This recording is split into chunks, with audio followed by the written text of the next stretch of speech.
semua anak muda, saya rasa kita ingin kita dianggap, kita tidak dikecilkan, kita juga didengar pendapatnya. Jadi ketika mereka merasa diterima, ketika mereka tidak harus berubah duluan tanpa mereka ingin berubah dari dalam, maka itu akan menjadi proses yang natural. Hubungan yang paling baik menurut saya adalah hubungan yang relasional, Pak. Bukan transaksional. Ketika kita membangun hubungan dengan anak-anak muda ini, kita dengarkan mereka, kita kasih waktu. Kalau mereka berbuat kesalahan, mari dengarkan pendapat mereka. Mari diskusi. Mari membuka jembatan. Bukan justru kita membakar atau meruntuhkan jembatan yang kita bangun sendiri.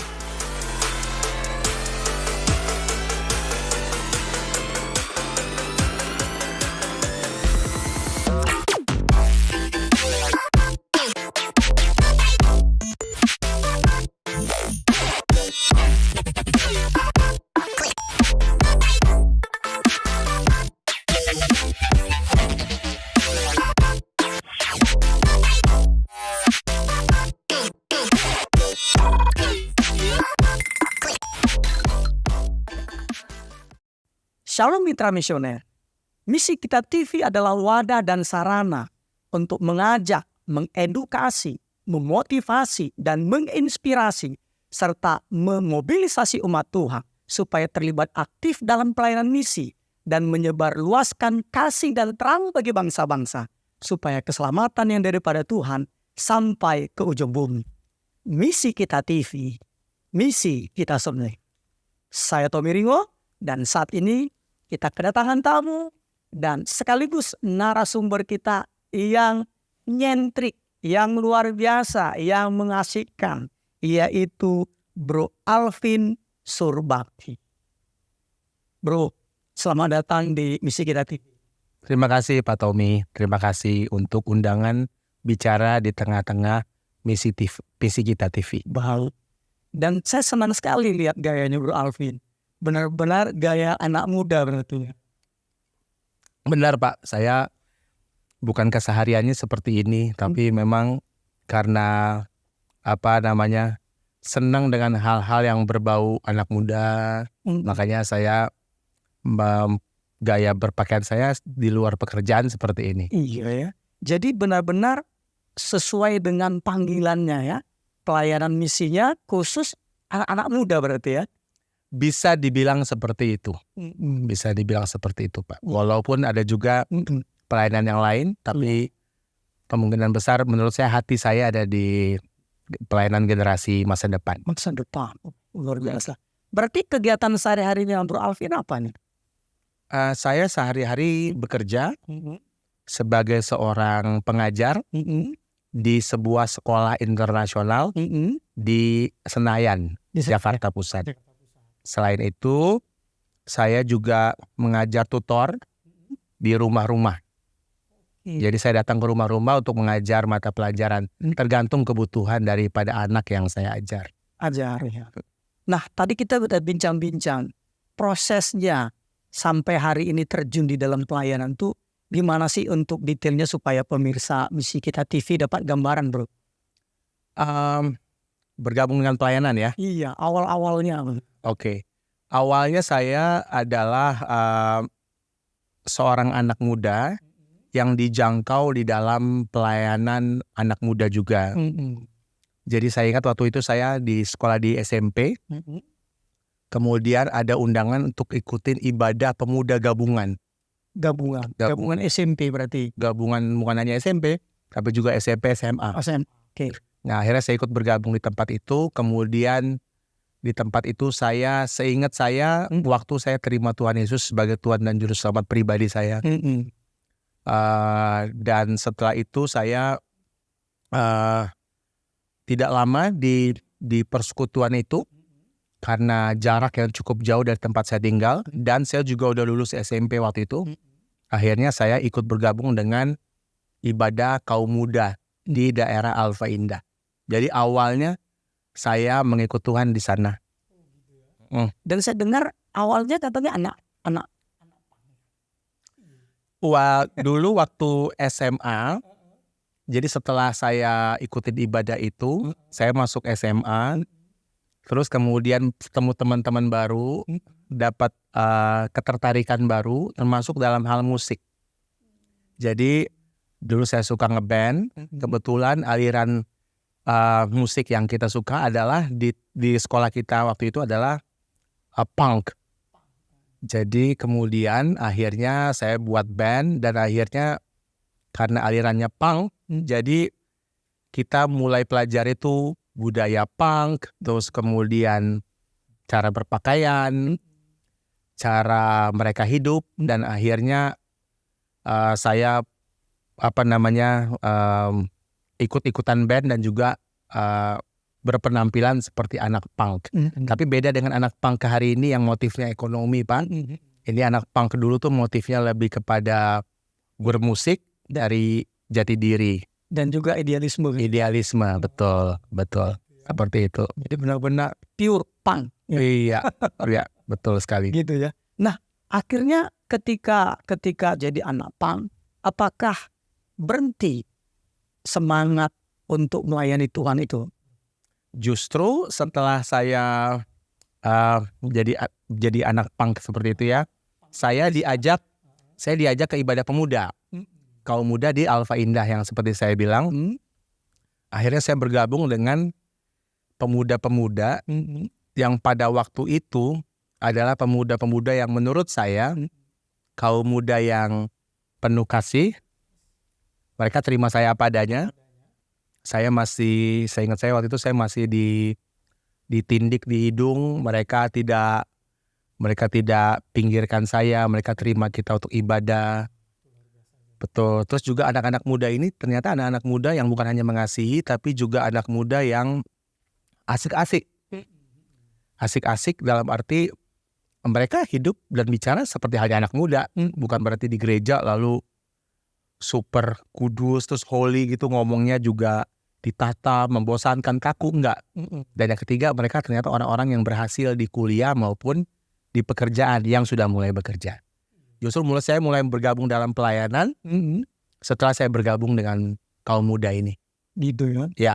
Nah, kalau itu intensitasnya itu untuk terjadinya fellowship anak-anak muda itu bagaimana, Bro Alvin? Apakah contohnya 2 kali, 3 kali seminggu atau mengalir aja gitu? Ibadah pemuda officially 1 kali dalam seminggu. Tapi sebagai gereja dengan motor dan penggerak penggeraknya adalah anak-anak muda, kita banyak dilibatkan di berbagai macam pelayanan. Mulai dari pelayanan mimbar, pelayanan misi, pelayanan juga sekolah minggu. Jadi yang tadinya cuma harusnya 1 kali dalam seminggu, kadang kita bisa 3-4 kali ada di gereja. Lebih sering daripada ada di rumah, seingat saya pada waktu itu. Iya ya. Nah, tadi saya dengar tadi ada disebut tadi pelayanan misi. Bentuk pelayanan misi di anak-anak muda itu? Oh, dulu kita mulai dengan simple, Pak. Kita mulai dengan kita cerita tentang kebaikan Tuhan dan mulai kunjungin beberapa anak muda lain yang sudah lama nggak bergereja, ataupun orang-orang anak muda yang tinggal di tempat sekitar di gereja kita kunjungan, lalu kemudian kita ajak fellowship, kita bentuk kelompok pemuritan. Setelah kelompok pemuritannya terbentuk, kita kan udah seperti saudara, kemudian kita multiplikasi. Kita pecah kelompok, kita bangun kelompok yang baru, kelompok kita jadi kelompok yang besar. Jadi sebenarnya sesederhana itu, tapi karena dasarnya adalah persaudaraan, makanya kita jadi dekat ya satu sama lain. Berarti waktu melakukan tuh sebenarnya poinnya ke anak muda itu penerimaan dulu sepertinya ya. Saya setuju, Pak. Penerimaan itu ya, karena saya dengar tadi kan mereka merasa diterima, baru mereka tidak merasa digurui, kurang lebih begitu ya. Dan ketika itu juga harus dikunjungi juga ya, jadi tidak sekedar tidak sekedar kita terima tapi kita cek pendek, nggak bisa seperti itu ya bro. Betul. Dikunjungi, diajak bicara, terus dimentor, kemudian juga kita bertumbuh bersama. Nggak ada yang lebih, nggak ada orang yang lebih hebat, tapi kalau bertumbuh bersama, kita sama-sama saling menasihati, saling menguatkan. Itu saya rasa yang membuat teman-teman muda ini senang berada di dalam persekutuan pemuda waktu saya bergabung di waktu itu. Nah, waktu teman kembali lagi ke belakang, teman pang itu ada enggak sampai hari ini mengikuti jejaknya Bro Alvin terjun dalam pelayanan? Oh, tidak ada Pak Tommy, karena itu teman-teman SMA. Dan setelah lulus SMA itu saya juga hilang kontak dengan mereka. Jadi saya udah agak lagi bermusik, karena yang tadinya tertarik dengan musik punk, begitu saya pelayanan saya lebih tertarik dengan musik gereja, musik gerejawi. Jadi itu saya lebih tertarik dengan pelayanan gereja, musik gereja. Akhirnya memang tidak ada teman-teman yang bersama-sama dengan saya untuk ikut gereja. Oke. Berikutnya lagi bro, apa sih tantangan pelayanan misi di kalangan anak muda? Tantangan yang mungkin Bro Alvin alami begitu kan? Alami sendiri atau mungkin dengar dari teman-teman satu pelayanan seperti itu? Kalau saya bilang tantangan di pelayanan pemuda adalah ada dua hal Pak Tommy. Pertama, penerimaan. Yang kedua adalah keteladanan. Luar biasa keteladanan. Iya. Jadi semua anak muda, saya rasa kita ingin kita dianggap, kita tidak dikecilkan, kita juga didengar pendapatnya. Jadi ketika mereka merasa diterima, ketika mereka tidak harus berubah duluan tanpa mereka ingin berubah dari dalam, maka itu akan menjadi proses yang natural. Kalau mereka terima, baru ada perubahan. Saya ingat kisah Zakheus.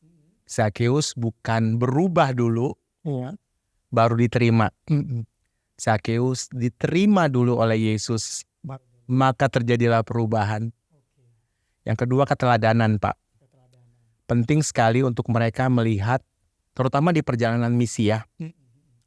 Saya ngelihat bahwa kalau kita pergi ke daerah, gambaran mereka tentang anak-anak Tuhan atau pengikut Kristus biasanya hanya terbentur pada profesi dari orang tua mereka. Misalnya orang tua mereka adalah petani, peladang, ataupun juga mungkin gembala mereka. Atau mungkin juga aparatur negara, misalnya polisi, dan lain sebagainya. Nah, mereka punya orang yang dijadikan contoh tidak begitu banyak di lingkungan mereka. Tapi kalau kita sebagai orang-orang yang berhasil di bidang kita bisa menunjukkan keteladanan bahwa pengikut Kristus juga bisa berhasil loh. Juga bisa berdiri di tempat-tempat yang dimuliakan, terus dimintai pendapat oleh orang-orang yang penting, maka mereka akan melihat keteladanan itu ada, dan itu ada di tengah-tengah orang percaya. Nah, anak muda butuh itu. Butuh, oh ternyata anak Tuhan tuh asik-asik loh. Oh ternyata anak Tuhan itu berhasil loh di bidangnya. Oh ternyata ini loh impian-impian yang kita bisa capai ketika kita mengikut Kristus. Dua hal itu Pak. Dua hal itu ya. Luar biasa banget. Bro, penerimaannya itu sampai di level mana bro? Supaya kita, supaya mungkin dari pemirsa Misi Kita TV juga memahami itu. Karena kadang-kala kan awalnya diterima, tapi ketika dilihatnya kok gak berubah-berubah sih orang nih. Kan begitu kan. Nah akhirnya sudah mulai jutek begitu kan pembina rohani. Nah sampai level mana nih penerimaan kita bro?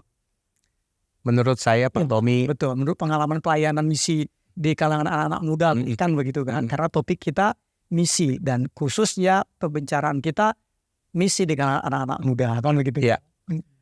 Hubungan yang paling baik menurut saya adalah hubungan yang relasional Pak. bukan transaksional.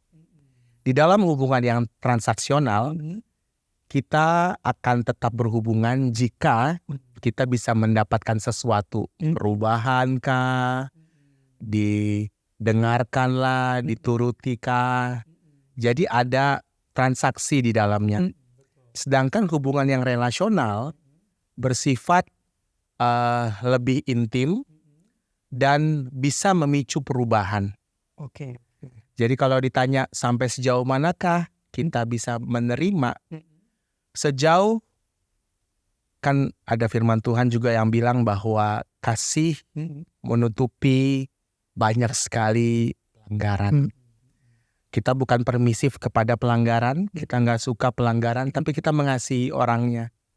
Jadi dalam pengalaman saya adalah ketika kita membangun hubungan dengan anak-anak muda ini, kita dengarkan mereka, kita kasih waktu. Kalau mereka berbuat kesalahan, mari dengarkan pendapat mereka, mari diskusi, mari membuka jembatan, bukan justru kita membakar atau meruntuhkan jembatan yang kita bangun sendiri.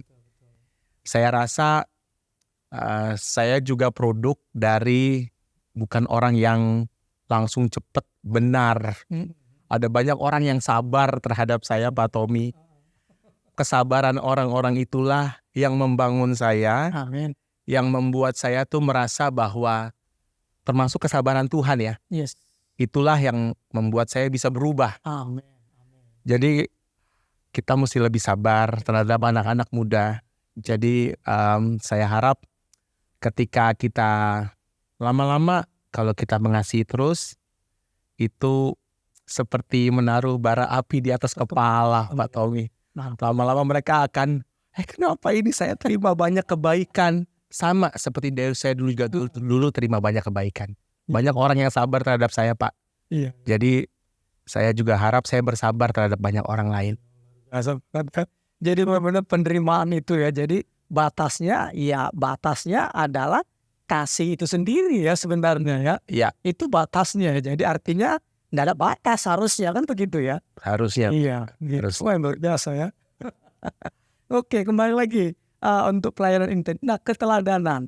Nah, kadangkala kan anak muda ini kan cenderung kan ketika kita melayani mereka, kita memberikan keteladanan tuh kadangkala kan mereka juga ya namanya juga anak muda kan begitu. Kadangkala kan mereka kebablasan. Kebablasan tuh artinya mereka tuh biasanya jadi kurang hormat dengan kita. Nah, pernah mengalami hal-hal seperti itu enggak, Bro Alvin? Jadi akhirnya jadi bercandaannya jadi mereka juga kebablasan dengan kita kan begitu. Pernah alami enggak begitu?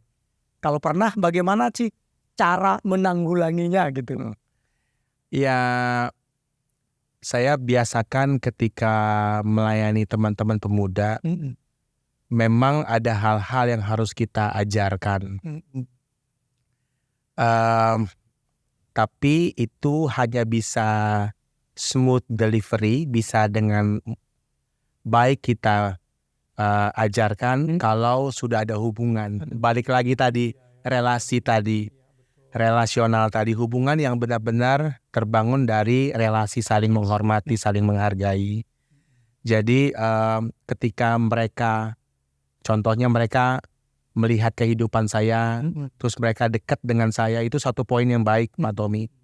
Cuman lama-kelamaan kan kita saling mengenal satu sama lain. Iya. Semakin tahu apa yang disuka, tidak disuka, atau boleh atau tidak boleh. Tapi biarlah itu berjalan secara natural. Ketika nanti kita udah saling kenal, kemudian kita bisa sampaikan apa yang kita suka, apa yang kita tidak suka, atau apa yang sebaiknya mereka lakukan atau sebaiknya tidak mereka lakukan. Jadi bangun dulu hubungan.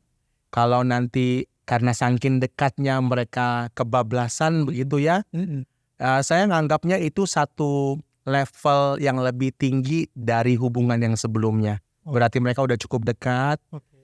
Semakin dekat kan berarti kita juga semakin bisa ngomong terus terang. Iya, betul ya. Jadi dengan cara seperti itu, harapan saya adalah mereka mengerti kalau dikoreksi, bukan karena gak suka, tapi karena saya mau ada yang baik terjadi di dalam kehidupan mereka, Pak Tom. Biasa sekali ya. Ya. Nah, Bro Alvin, sudah melaksanakan misi ke anak-anak ini, ke anak-anak muda, pernah enggak membawa mereka juga untuk melaksanakan misi ke anak-anak muda yang lain, menjangkau anak-anak muda yang lain? Ya. Pengalaman atau pernah ada satu peristiwa seperti itu? Ya. Kita menjangkau anak-anak muda ini kan menunjukkan kasih sebenarnya, Pak. Betul. Menunjukkan kasih. Kasih itu nggak bisa disimpan, Pak. Iya. Kasih itu nggak bisa kita tutup-tutupin. Selalu pesan saya adalah setelah mereka diterima, setelah kita bertumbuh bersama, adalah supaya mereka juga bisa mengasihi orang lain.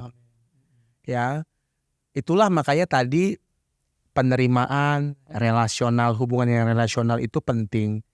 Karena harapannya adalah mereka juga bisa menunjukkan kasih itu kepada orang lain, kepada teman-teman mereka. Kalau kita bilang, kamu harus mengampuni teman-teman kamu, atau mereka yang bersalah kepada kamu. Tapi kalau mereka buat kesalahan, saya nggak ampuni. Susah mereka dapetin contoh dan keteladanan, Pak Tommy. Poin yang tadi juga, keteladanan itu juga bagiannya kan? Betul. Plus keteladanan tadi. Betul.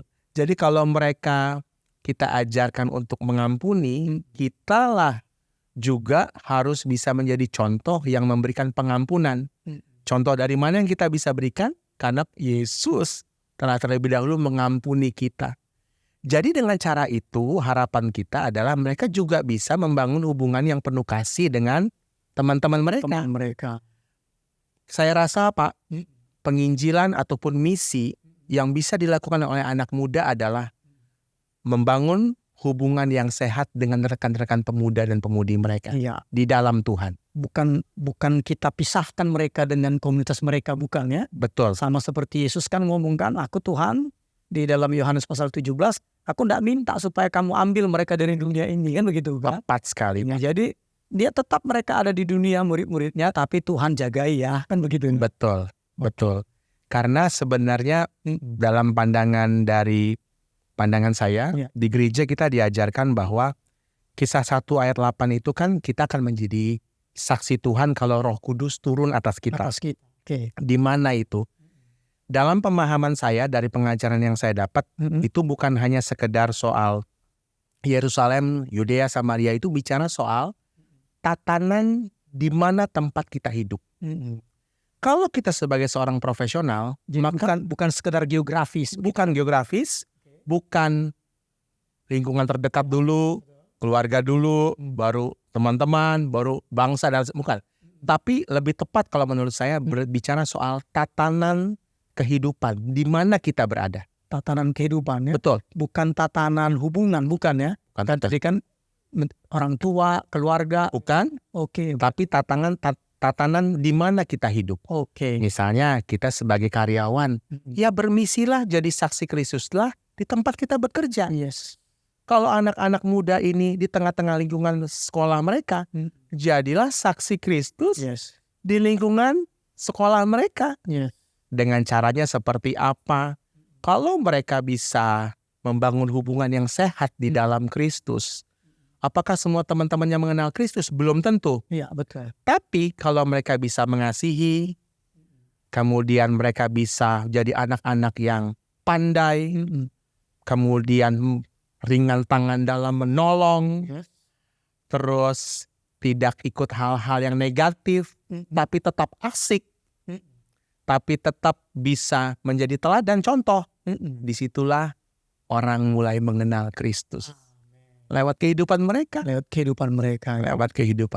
Luar biasa bro. Berikutnya nih bro, saya lompat nih. Ya. Kan beberapa waktu yang lalu kita melaksanakan pelayanan misi di Kotoraja ya kan? Betul. Di bulan Juni ya?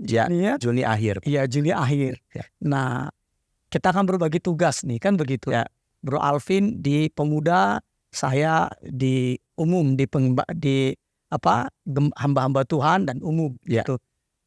Nah, dari pengalaman Bro Alvin melakukan pelayanan misi orang-orang muda, apa sih kebutuhan anak-anak muda dalam hal waktu di Toraja kemarin yang paling mendesak yang Bro Alvin lihat yang Bro Alvin rasakan waktu melaksanakan pelayanan misi di Toraja kemarin? Nah, kita pelayanan misi sudah beberapa kali pergi Pak Tommy, baik bareng Pak Tommy maupun dengan teman-teman yang lain. Oke. Ada yang identik dari pelayanan misi remaja pemuda, terutama di daerah-daerah. Kita pernah ke Alor, kita pernah ke Toraja, kita pernah ke Kupang juga. Yang identik, yang sangat urgent, yang dibutuhkan oleh kaum muda adalah bagaimana mereka bisa percaya bahwa kehidupan mereka di dalam Tuhan itu akan menjadi kehidupan yang kata firman Tuhan hidup dalam segala kelimpahan. Di tengah-tengah masyarakat yang cukup marginal, cukup miskin di daerah-daerah, walaupun mereka ada penghasilan dari orang tua mereka ya, tapi cukup berbeda dengan anak-anak muda di kota-kota besar. Iya, betul.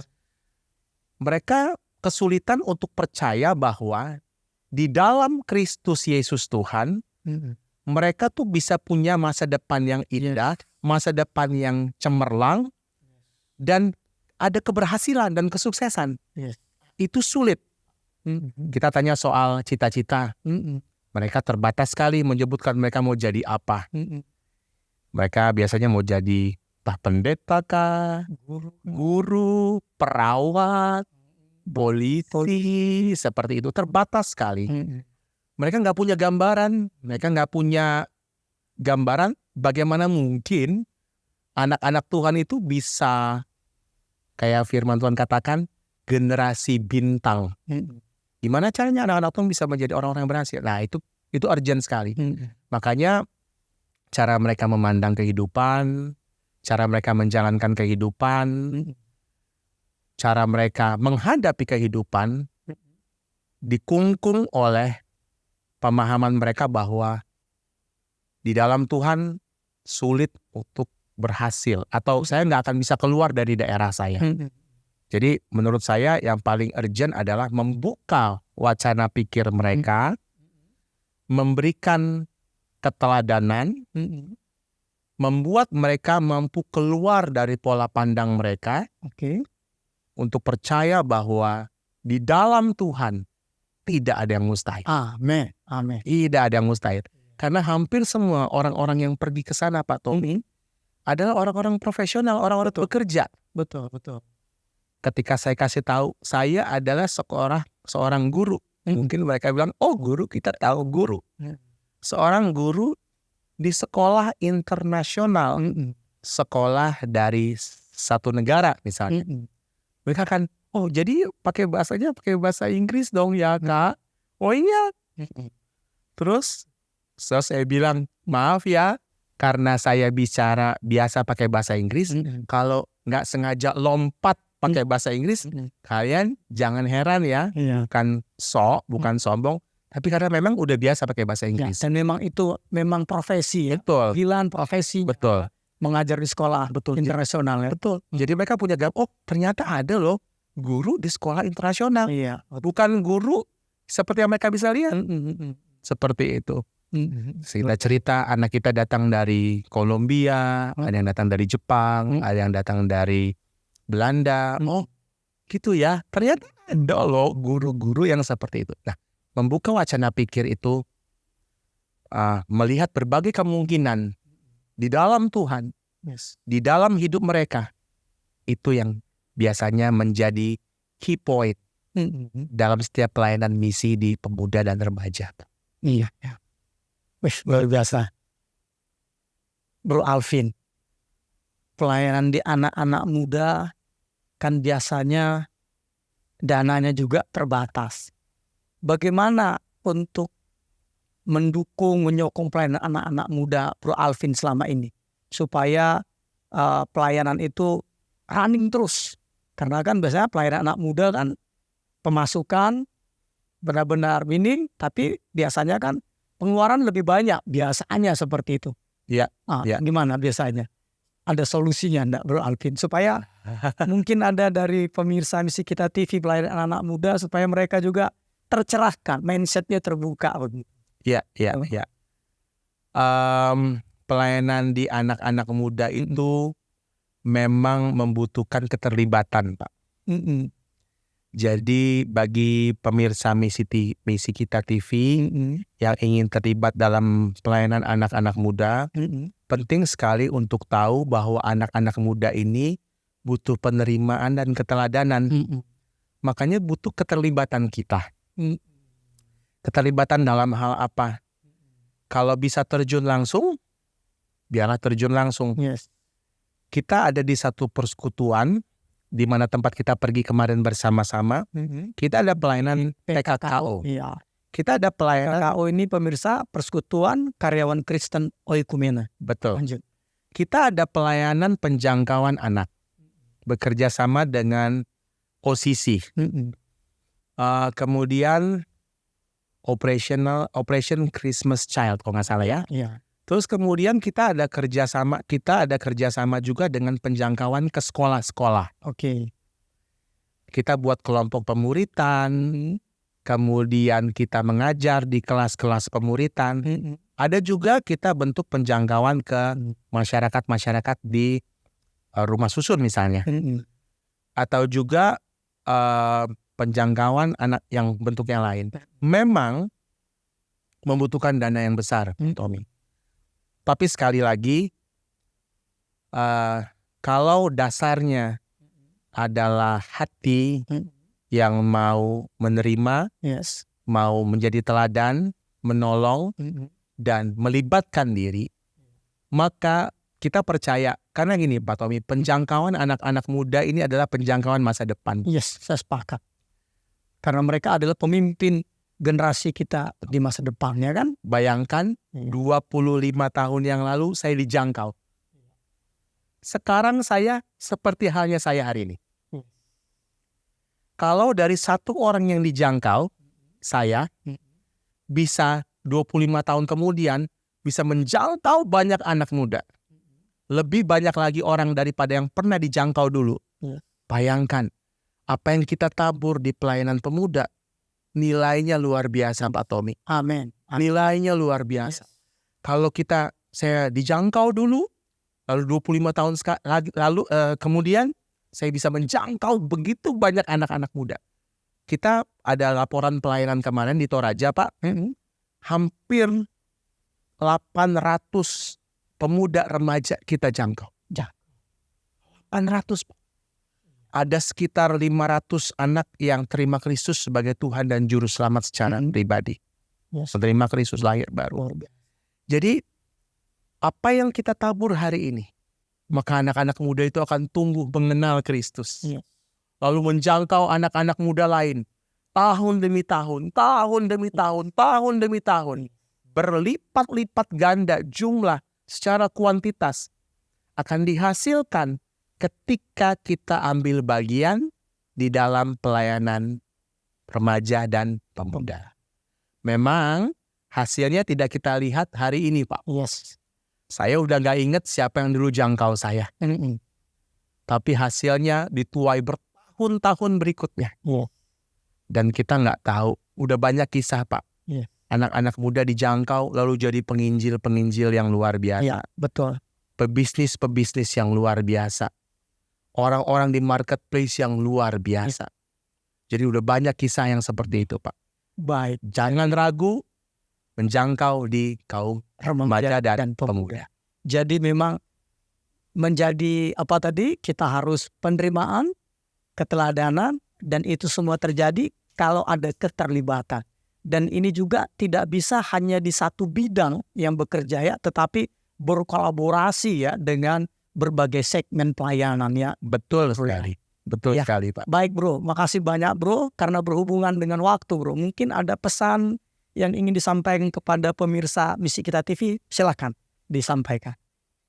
Pemirsa Misi Kita TV, adalah sebuah kebahagiaan, kata firman Tuhan, betapa indahnya kaki dari mereka yang membawa kabar baik. Yes. Ini bicara soal Rasul Paulus ya di kitab Roma. Sebenarnya di zaman dahulu orang itu bermisi jalan kaki. Dan kakinya itu nggak bisa disebut indah. Karena kakinya mungkin udah luka, sudah kapalan, sudah nggak berbentuk. Tapi firman Tuhan katakan betapa indahnya kaki dari orang-orang yang membawa kabar baik. Kenapa? Karena hasil dari pelayanan mereka itu membawa kehidupan. Jadi bagi saya, bagaimanapun keterlibatan kita di dalam pelayanan misi, ayo mulai. Siapa saja bisa bermisi. Dan ingat, pelayanan misi bukan hanya soal perjalanan, tapi soal bagaimana cara kita hidup di tatanan lingkungan kita berada. Kalau kita jadi karyawan, bermisilah, jadilah karyawan yang baik di tempat kita bekerja. Kalau kita menjadi seorang pemimpin, jadilah pemimpin yang baik, yang hidup di dalam Tuhan di tempat kita bekerja. Kalau kita menjadi seorang mahasiswa, jadilah mahasiswa yang baik di tempat kita bekerja. Karena dimanapun kita bekerja, berada, kita adalah saksi Kristus. Selamat bermisi, Tuhan Yesus memberkati. Wah, luar biasa. Mantap. Luar biasa, bro. Sama-sama Pak Tommy, Tuhan memberkati. Yes. Baik pemirsa Misi Kita TV, kita sudah berbincang-bincang dengan Bro Alvin Surbakti. Kita mendapatkan gambaran yang menyeluruh tentang pelayanan kepada remaja dan pemuda. Di mana pelayanan remaja dan pemuda, betul apa yang kita kerjakan membutuhkan dana yang besar. Dan apa yang kita kerjakan memang tidak kelihatan hasilnya pada saat itu juga. Tetapi seperti yang disampaikan oleh Bro Alvin tadi, remaja dan pemuda adalah pemimpin-pemimpin negeri ini. Baik pemimpin di pemerintahan maupun di gereja di masa yang akan datang. Dan untuk melayani, untuk menjangkau orang-orang muda, remaja dan pemuda, kita sudah bincang-bincang tadi dengan Bro Alvin, yaitu pertama kita harus melakukannya dengan kasih, yaitu menerima mereka apa adanya, bukan transaksional tetapi relasional, di mana kita terima mereka apa adanya, sama seperti Yesus menerima kita, mencintai kita ketika kita masih berdosa. Kita pun harus meneladani itu. Dan berikutnya juga menjadi teladan bagi orang muda, apalagi hari-hari ini orang-orang muda itu sangat butuh sekali keteladanan.